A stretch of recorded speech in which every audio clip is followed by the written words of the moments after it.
Lagot ka, Vice Ganda. Dating PDEA agent, nagsalita na. Teka, paano kaya mapatunayan ni Vice Ganda na hindi totoo itong mga akusasyon sa kanya na gumagamit daw siya? Paano yan kung gusto nating magpa-hair follicle test siya? Di ba babawasan ng buhok yun? Naku, malamang hindi papayag si Vice Ganda. O eto, panuorin po natin ang paliwanag at mga nalalaman nila siyempre sa PDEA kung may record ba. Eto, panuorin natin. Kahit ba minsan mula ng iyong pagkabata, diyan sa obrero, diyan sa manugit, hindi ka ba tumikim ng ipinagbabawal na pulburon? Tanong muna yon. Para sa'yo ang tanong na yon, Vice Ganda. Hindi ka ba nagpupulburon? Mukhang tameme ka. Nung nakaraan si Atty. Harry Roque nagsalita tungkol po dyan sa pagkasangkot mo sa ipinagbabawal na tableta or pulburon man yan at kung ano man yan. Ngayon, eto na, dating PDEA agent pa. Nagtatanong pa lang naman. Maging dahon man ito, maging ito ay mistulang tawas, o maging ito ay tabletas, o syrup man, o kapsula. Sabihin mo sa taong bayan na patuloy na nagpapaloko sa isang katulad mong komedyante kung ikaw ni minsan hindi ka tumikim ng anumang ipinagbabawal na pulburon. Hindi ka pa tumikim, Vice Ganda. Nako, hindi makakasagot yan. Malamang, hindi rin magpa-hair follicle test yan. Baka maubos na yan. Kilala ka Kilala ka daw. Hala ka diha. Vice Ganda, kilala ka daw ha?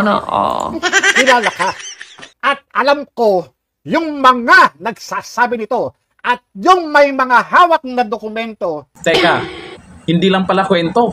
May mga hawak na dokumento. Ibig sabihin may record talaga na si Vice Ganda sangkot sa mga ganyan. Kaya naman pala hindi takot mambastos, manlait, wala siyang pakialam kung may masaktan diyan sa mga pinagyayaw-yaw niya. At baka ito yung dahilan. Di ko lang alam Ito ba ang dahilan, Vice Ganda, kaya galit ka kay dating Pangulong Duterte? Tanong lang Hindi ito magsisinungaling. Hindi ito magsisinungaling. Sapagkat ang isang katulad, mula ganyang kalaki ang pangalan, talagang iinteresin yan. Hindi ko alam kung ano ang motibo ng i-interest sa'yo o na mag-i-interest sa'yo. Maari, gusto ka nilang kasuhan o gusto ka nilang perahan. Dahil sa iyong di umano ay involvement sa ipinagbabawal na pulburon. Dalak ka? Involved ka daw sa ipinagbabawal na pulburon. Gaano katotoo yan? Sa tingin nyo, sa tao kasi, yung mga, lalo na sa mga PDEA agent, alam nila yan, maliban sa may record ka, alam nila yan sa galawan. Minsan may iba, nagaganon daw. Pero si Vice Ganda hindi na magaganyan di ba? Pero mayroong ibang paraan para malaman natin sa kanyang galawan, sa pag-iisip, kung talagang positive. Pero ito, isang dating PDEA agent nagsalita, masarap pakinggan to. Malamang may alam to. Ang pinaalam ko lang sa'yo, kilala ka ng maraming kooperatiba. Kilala ka ng maraming kooperatiba. Nako, kung magsalita yung iba, kaya pala malakas ang loob na magsalita ni Atty. Harry Roque nung nakaraan, nasangkot ka sa ganyan, dahil maraming nakakaalam. Tapos, siyempre, marami nang nakapanood, kalat na sa social media na sinasangkot ka sa mga ganyang bagay. Pero bakit tameme ka? Hindi mo itinanggi. Kasi kung itanggi mo yan, baka may maghamon sa'yo na magpa-hair follicle test. Baka hindi mo kaya. Unang-una, baka mabawasan yung buhok mo, baka maubos na. Di ba?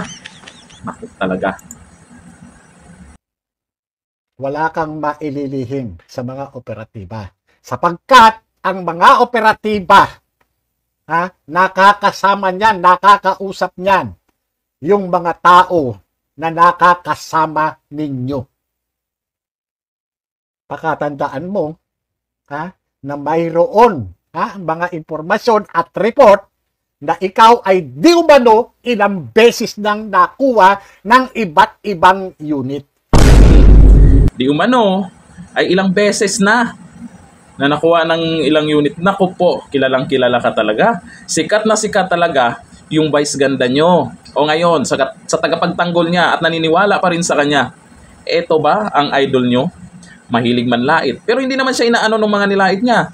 Binastos niya. 'Di ba? Noon pa naman, mga sino pa? Sila Jessica Soho at kung sino pa. Hindi naman siya inaano, 'di ba? Mapapaisip tayo, maayos pa ba yung pag-iisip niya?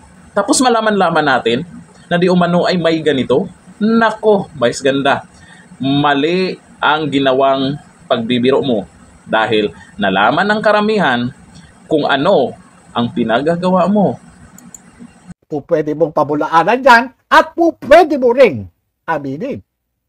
Sapagkat yung mga nakakuha ay may mga hawak na mga litrato at mga video bilang mga souvenir. May souvenir pa, vice ganda. May litrato at video, kaya pala tameme siya. Oo, ang mga maiingay ngayon sa social media, mga tagapagtanggol niya. O yung mga naiiwang nakafollow sa kanya. Ngayon, ipagtanggol nyo to. Nakakaya naman no? Yung pinagtanggol nyo tameme. Pero kayo nag-iingay dyan. O ngayon, may souvenir daw. May picture na, may video pa. Kaya pala simula na isinangkot siya sa mga ganito, inilabas sa social media, mukhang tumahimik siya.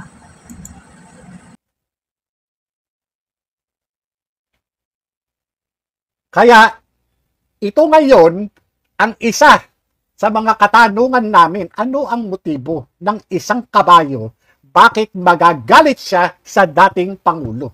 Ay malamang magagalit siya kasi kilala po natin si dating Pangulong Duterte na galit sa mga gumagamit ng pulburon, tableta man yan o dahon man yan. Siguro pabait-bait siya na itong nakaraan. Pansin nyo? Bait-bait niya kay dating Pangulong Duterte. Ay baka takot matukhang. Hindi naman sota. Hindi naman naggugupit ng kabayo o naglalagay ng sapatos ng kabayo itong si Pangulong Duterte. Hindi naman siguro natusok ng pako ang paa mo nung ikaw ay kinakabitan ng sapatos. Hindi ka naman kabayo, tao ka. Kaya walang dahilan para magalit ka sa dating Pangulo. Sapagkat ang dating Pangulo ay hindi naman sota.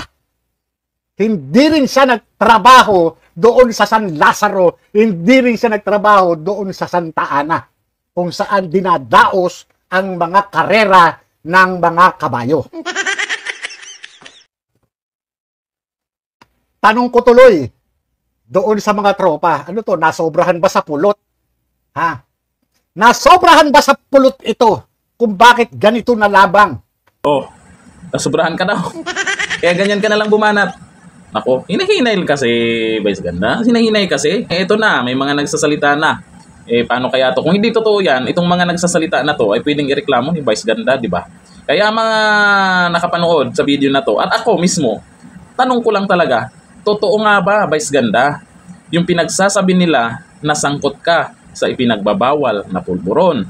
Kasi kung kasinungalingan to, mayaman ka naman, may pambayad ka naman na magpa-hair follicle test. Pakita mo na nagsisinungaling itong mga to. Para naman, hindi tuluyang mag-unfollow yung mismong mga supporters mo. Baka gusto nyo lang siraan yung mga Duterte para wala ng Duterte na makabalik sa Malacanang. Kasi kahit sino sa mga Duterte na makakaupo sa 2028 bilang Pangulo ng Pilipinas, malamang yung mga nagpupulburon dyan, magtatago na naman. Baka biglang babait ka na naman. Sana all. Diba nung panahon ni dating Pangulong Duterte, ang bait-bait na ito, nirespeto pa nga siya ni Tatay Digong dahil sa kabaitan niya sa Pangulo. Sana all. Ngayon, ganito ang ginawa mo. Apektado na nga yung mga inendorso mong produkto, lalo na yung McDo. Oo, sa Davao, mayroong mga nag-vlog na dyan na bumaba daw yung benta, di umano. Dahil, yun nga, maraming nagalit sa'yo. Tapos, balibalita natin, wala kang planong mag-public apology. Ay, hindi uso yan sa mga nagpupulburon. Hindi natin alam. Kaya, yun ang katanungan. Totoo nga ba, vice ganda, ang akusasyon na sangkot ka sa droga? Mananahimik ka na lang ba? Hindi mo naman maiwasan. Kung mananahimik ka, mag-isip kami na totoo yan. Hanggang dito na lang. Thank you. Bye-bye.